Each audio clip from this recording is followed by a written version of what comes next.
I was reading something the other day. I may have said this before, I don't know. I think of sales and marketing as your prospect service. So if you think of customer service, what you would already do for your clients, giving them information, supporting them through their problems. And I think of sales and marketing as prospect service. So I quite like that idea. It is very good. I'm very similar to that, actually. It's an Americanism, I think, that you've got to look differently at different things, and embrace everything. That's the beauty. You've embraced that idea. I quite like that idea. I've heard it in different guises, but it's not an issue. We shouldn't see any lead generation as a problem. You might not have enough staff to cope with it, but that's a good thing, isn't it? Oh, absolutely. There's the dream for every business, I would suspect. Well, In terms of T&R's growth objectives, have you set like the next 5-year plan? Has COVID interrupted? Yeah, we've had to reassess it, obviously, because a part of our niche book is we're heavily into pubs, restaurants, and areas of leisure such as those, and that's been hit very badly. The business interruption side of it hasn't helped our reputation, even though it's not our product, it's actually the insurer's product. That has driven some business. We've lost a considerable amount of business over the lockdown as a result of that. They are starting to come back, which is fantastic.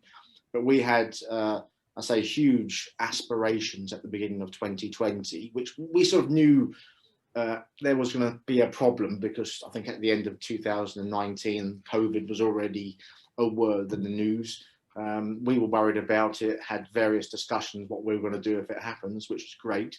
But we put the plans in motion and had to stop them come February. And it's almost like we've had to delay 2020 to 2021 now, which we're in the process of doing, because obviously we are speaking to marketing firms. We're looking to go on other aggregators, more niche aggregators, buying leads in as you would do.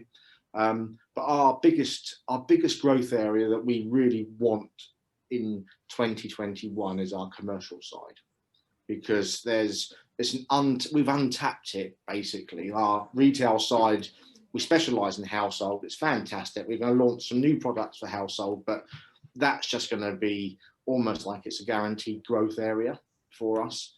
Whereas the commercial side, we've not let slip, that's the wrong word, but we haven't had enough focus on what the growth we wanted in it, because the retail's taken up too much time.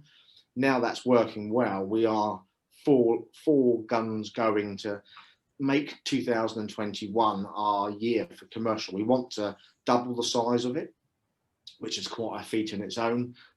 We're buying new staff. We've made huge staff changes internally, where we've got champions of products that make life easier for us. If someone's got a question, they can ask them rather than coming to me or Lee. Our staff has grown since I've been here from 10 to near on 20, which doesn't sound a lot, but we have got huge efficiencies in the office. It's all about efficiencies, I think, to keep your costs down.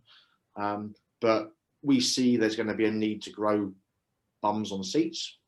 We have brought new tables, which gives us that growth. We can probably fit 40, maybe even 50 people in our office.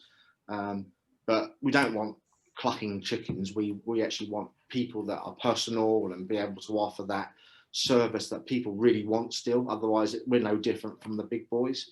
And I think if we can get commercial moving in the right direction before the end of this year, we would have achieved something in commercial.